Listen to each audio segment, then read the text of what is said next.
4 PM news network में दोस्तों आपका स्वागत है। मैं हूं आपके साथ राशिद ज़हीर। राजस्थान की कमर्शियल अदालत में एक मजिस्ट्रेट ने अडानी के ख़िलाफ़ कोई फ़ैसला सुना दिया था। उनका ट्रांसफ़र कर दिया गया। ट्रांसफ़र पे ट्रांसफ़र जब होने लगे तो हाई कोर्ट में जाकर के अपनी गुहार लगाई, तब जाके स्टे मिला। यानी कि आप अगर अडानी के अंबानी के ख़िलाफ़, मोदी सरकार के दोस्तों के ख़िलाफ़ अगर जाते हैं तो आपको ट्रांसफ़र होगा। अभी मुक्तेश्वरानंद साहब ने कुछ सवालात कर देते हैं वो योगी जी मोदी से। उनसे उनका ये पूछ लिया गया कि आपको शंकराचार्य किसने बनाया, उसका ज़रा लिखित में दीजिए। सवाल नहीं हो सकता। मैं आपको संबल लेकर चलूँगा ज़रूर उस मजिस्ट्रेट का ट्रांसफ़र को लेकर, जिसने कुछ पुलिसकर्मियों के ख़िलाफ़ दरअसल इस बात के आदेश कर दिए कि इनके ख़िलाफ़ रिपोर्ट की जाए, FIR की जाए। हालांकि वहाँ का लोकल SSP इस बात से इनकार करने लगा, नहीं करेगा। लेकिन फिर भी चर्चा का विषय बना हुआ है कि आपके एजेंडों के मुताबिक अगर अधिकारी काम करता है तो वो बड़े अच्छे अच्छे पदों पर जा रहता है, कोई दिक्कत नहीं होती। वरना फिर आपसे सवाल करने लगें, आपके ख़िलाफ़ या आपकी नीतियों के ख़िलाफ़ दिखने में कोई फ़ैसला आने लगे तो आप उसका ट्रांसफ़र कर देंगे। पहले मैं आपको जयपुर ले चलता हूँ। पुरानी खबर थी, इसलिए मुझे गिरोह का सहारा लेना पड़ा।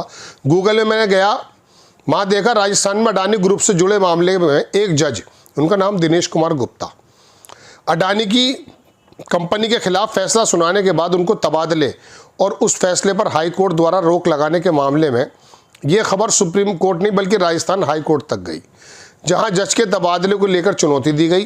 फिर हाई कोर्ट ने जज के फैसले पर स्टे पर रोक लगा दी, जज के फैसले पर रोक लगा दी। ये मामला अडानी ग्रुप की कंपनी द्वारा राजस्थान सरकार से 1400 करोड़ रुपए की अनुचित वसूली से जुड़ा था। 1400 करोड़ रुपए की अनुचित वसूली से जुड़ा था, जिसमें जज के ट्रांसफ़र के बाद विवाद गहराया। हालांकि सुप्रीम कोर्ट में अडानी के पक्ष में फैसला आया है, लेकिन वो अडानी हिंडनबर्ग मामले में था, ना कि इस जज के ट्रांसफ़र मामले में। अब ज़रा देख लीजिए, जयपुर की कमर्शियल कोर्ट के जज दिनेश कुमार गुप्ता ने फैसला सुनाया। अडानी समूह से जुड़ी एक फर्म ने राजस्थान सरकार से 1400 करोड़ रुपए की अनुचित वसूली की है और ऑडिट का आदेश दे दिया। तत्काल तबादला हो गया। फैसला उसी दिन जुलाई 25 में जज का तबादला कर दिया गया, जिससे ये मामला विवादों में आ गया। हाई कोर्ट का हस्तक्षेप हुआ। राजस्थान हाई कोर्ट ने जज के फैसले पर रोक लगा दी, स्टे और मामले की सुनवाई की। ये मैंने आपको इसलिए दिखाई बात, ये पुरानी है, कि अब मैं आपको वहाँ लेकर चलता हूँ जहाँ आप जाना चाहते हैं, यानी कि संभल। संभल में तमाम चीज़ें आईं, लोगों ने लिखना शुरू कर दिया, दुनिया भर की बातें आनी शुरू कर रात से ही होने लगी थी कि इसमें क्या क्या चल रहा है। आप देखेंगे दोस्तों, इसके बारे में वहाँ कौन जज थे और क्या क्या हुआ है, थोड़ा सा देखें। संभल हिंसा मामलों में CO अनुज चौधरी सहित कई पुलिसकर्मियों में FIR करने का आदेश देने वाले CJM विभांशु सुधीर हटाए गए। उनका तबादला सुल्तानपुर के लिए हुआ है। वहाँ वकील इकट्ठे हो गए, योगी सरकार के खिलाफ नारेबाजी करने लगे और इस CJM के पक्ष में उनको रोकना चाहिए, इस तरह की नारेबाजी भी होने लगी। अनुज चौधरी, इंस्पेक्टर तोमर सहित कई पुलिसकर्मियों को कोर्ट ने FIR करने का आदेश दिया। मामला संभल हिंसा से जुड़ा था, जिसमें यामीन को गोली लगी थी। SD कृष्ण विश्नोई ने कहा कि हिंसा की पूर्व में जुडिशियल इंक्वायरी हो चुकी है, उसमें पुलिस कार्रवाई सही पाई गई थी, इसलिए मुकदमा दर्ज नहीं किया जाएगा। कोर्ट के आदेश के खिलाफ अपील की जाएगी। ये तो आपको वहाँ के लोकल का पता चल गया। मैं आपको वो दिखाना चाहता था दोस्तों कि जिसमें हुआ यूँ है कि वो लोग सड़कों पर आ गए, वहीं के लोग, और उन्होंने कहा हम जाने नहीं देंगे, लेकिन बहरहाल वो कहीं और है। अभी आपको मैं कुछ और ख़बरें दिखा देता हूँ। अब बात यह है कि आपसे अगर शंकराचार्य कोई सवाल पूछें तब आप उन पर हंगामा करेंगे, समझे।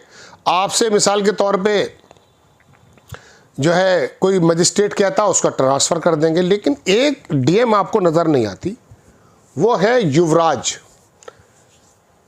अभी नोएडा के अंदर चर्चा का विषय बना हुआ है और कलेजा फटकर आ गया उसकी बात को महसूस करके कि आखिरकार चल क्या रहा है। वहाँ की DM के अंतर्गत आता है डिसास्टर मैनेजमेंट। 170 पेजों का उसका एक बाकायदा बायलॉज बना हुआ है।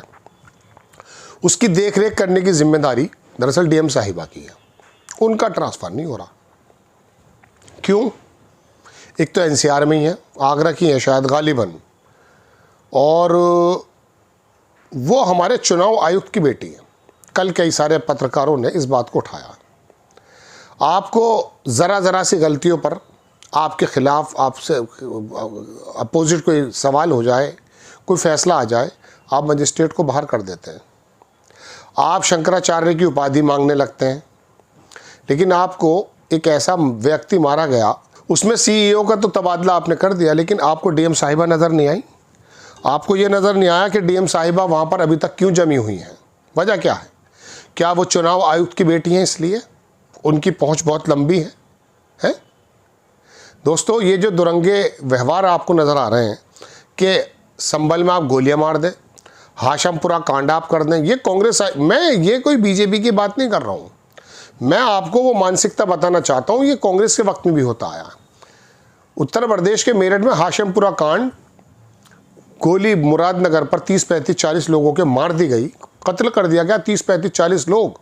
रवांडा की बात नहीं कर रहा हूँ, मैं देश की बात कर रहा हूँ, उत्तर प्रदेश की।